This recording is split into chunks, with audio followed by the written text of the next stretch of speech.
Hey up, how do? And thank you for joining me for this first of a set of videos that I'm going to be doing on modifications to knives, improvements to knives that customers have sent me.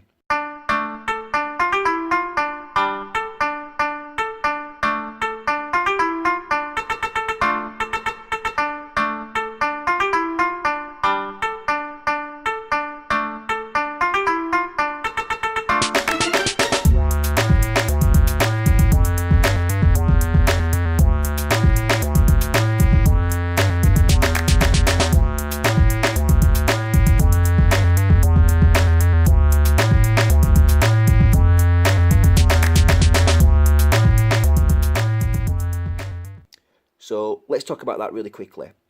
I've been collecting knives for 8 or 9 years, and pretty much within the first couple of months started by learning to sharpen, then ended up messing up a blade, so learned how to stonewash, learned how to acid stonewash, and then it went from there, using sandpaper, using the Dremel, just all handwork. Learning to anodize, heat anodize plus electroanodize on the cheap. Everything, primitive, but learning to do it well and through a lot of experience. And that is, how do you treat metal before you anodize it? There's different ways of going about things to get better colour, to get a more consistent colour, to avoid blemishes and weird things happening to the metal when you treat it. So, I've learned a lot, and I've basically customized a hell of a lot of knives, production, mid-tech and custom. And there are a lot of knives out there that people think, wow, this is amazing, not realizing that I improved the knife before I sent it on its way because, there were machining marks or the Damascus wasn't finished properly, loads of different things. Also, I've done a lot of work on action as well, smoothness of an action, detent, so many detents that are shit, that I've just got a terrible, weak detent and a horrible flippers. Again, production, mid-tech, custom, and I have to say that, I've developed some pretty good techniques to sort those things out. And recently I decided, on a limited basis, I would open up a very limited set of books for people who wanted some work doing. Now, I'm not taking on a lot of work because I am scheduled to be having some very serious spinal surgery soon. So I don't want to take on too much, and I want to make sure that the work I do take on, I can get finished before I have the surgery. So I had a couple of customers pull out at the last minute, but today 4 different pieces arrived. So what I'm going to do is I'm going to do a video on each one, and I'm going to, quick review, quick overview of what I've received, and then in this same video you're going to see what it looks like now, and then you're going to see what it looks like when I finish working on it, okay? So the first knife that's been sent to me, and it's the first time I've ever actually experienced one of these knives, is a Hinderer XM18. This is the 3-inch model, and it's the Wharncliffe. And this is exactly how it's arrived from the customer, with tape on the blade, scratch marks and the lot. Now, his reason for sending this one is a couple of things. First of all, and the main reason, is because the action is appalling. As pretty much everybody knows with Hinderers, up to a certain generation, I believe, the detents were horrible. And this one is no exception. I mean, there is no detent. You can't flip this thing out. It's impossible. It's terrible. Nope. So these are the stop pins. Okay.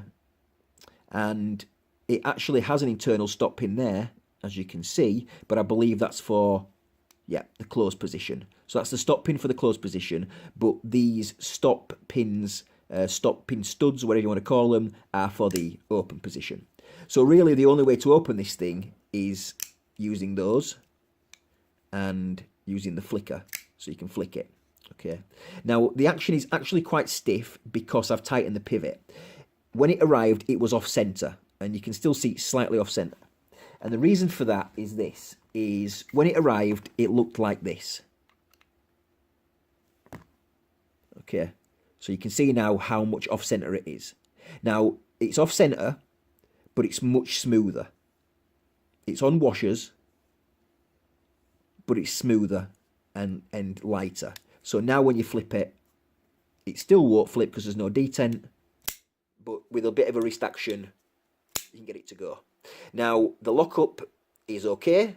It's solid that way, but this way, I can feel play. So there's play because of the fact that the pivot is loose. So if now I tighten the pivot to straighten the blade up to get it centered to about there, okay, it's much stiffer. So what I'm going to have to do is I'm going to have to do some work to see if I can get it a smoother action, see if we can, you know, once it's all done, maybe apply a little bit of Loctite to get the pivots to stay where it's supposed to stay. And we're going to have to work on the detent. Now, the detent is appalling, absolutely appalling. And if you look, in there is the detent ball. You see it? Watch what happens in the closed position. If we can, see if I can get it. Can I get you to see it? There it is. Can you see it? See? You see that? It hardly goes in the hole. The lock bar hardly moves. If you really can, can I get in there for you to see it even better? I don't know if I can or not, because that stop pin's in the way. Bummer. There you go. So you can see that basically the detent ball is hardly falling into the detent hole. So there's a few things that I'm going to try and get this thing to flip a little bit better. See if we can't get the detent to actually work as a detent. Because you can see, I mean, there's nothing. It's absolutely awful. I'm not surprised this guy. Apparently the customer who sent me this said he's just put it in a box. You just can't stand it. It's just not something he uses. So we're going to see if we can't get this thing flipping a little bit better.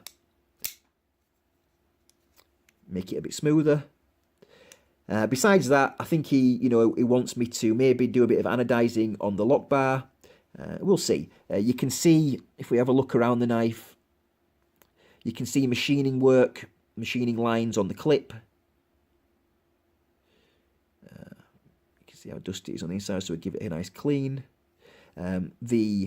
These screws are really rough. I don't know if they seem to have been stripped a little bit on the outer edge, so I'm going to sort them out so they're not rough to the skin. You can kind of feel them like rough right on the tops. Not nice. Those ones as well. So we're going to sort those out. Also, can you see that screw there? So this is the over travel stop pin screw, and you can see it actually goes all the way through and is almost touching the blade. So I'm going to maybe sort that out as well.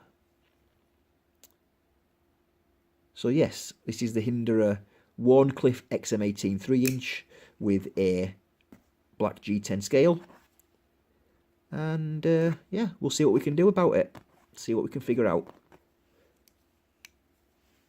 So the next time you see this on this video, so I'm going to go away now and fix it, see what I can do. And I'll be back with you very shortly. All right. Stay tuned.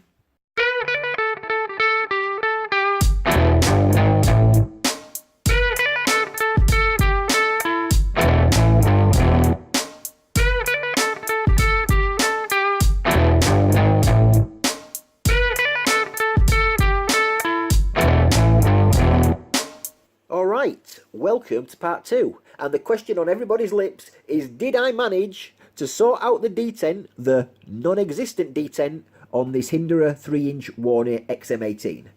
Well, I'm not going to keep you in suspense. Let's see if I managed to do my job. Oh, baby! You're damn right I did. Look at that.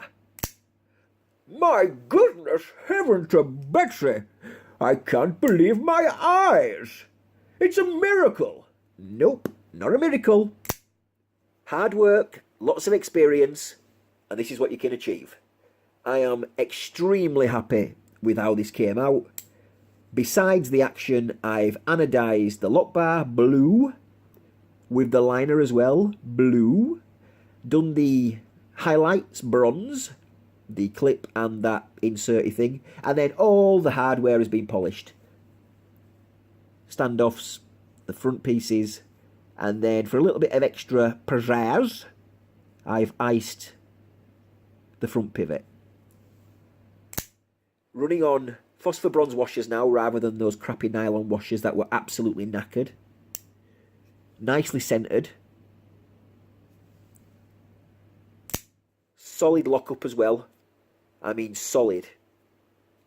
And yet still smooth. And you can even waggle it closed. What about that, boys and girls? Job done. Very, very happy. I think the owner is going to be extremely happy with it.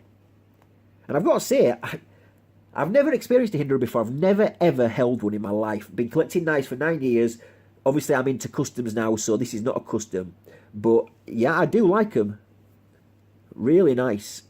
In fact, I really like this this Warney version as well. Like the choil. Nice little EDC. And because of the work I've done on this, and I've posted it on my Instagram page, I've had a few other people with their Hinderers who have been asking me, can I send you my XM18? Can I send you my XM24? It's got shit detent. Can you sort it for me? So hopefully I've got a list of people who want me to work on their knives as well. So if you're watching this video and you want to contact me, you've got a Hinderer that is shit and needs some loving, I'm the Pimp Daddy. Give me a call, give me a DM, text me, whatever, you know, contact me through Instagram. The Steel Complex is my Instagram name, and you know, let's get together and sort something out. If you need some work doing, I'm more than happy to help. More than happy to do some work for anybody who needs my help. So there you go. A flipping Hinderer. Can you believe it? Alright guys, I'll see you on the next one. Check you later.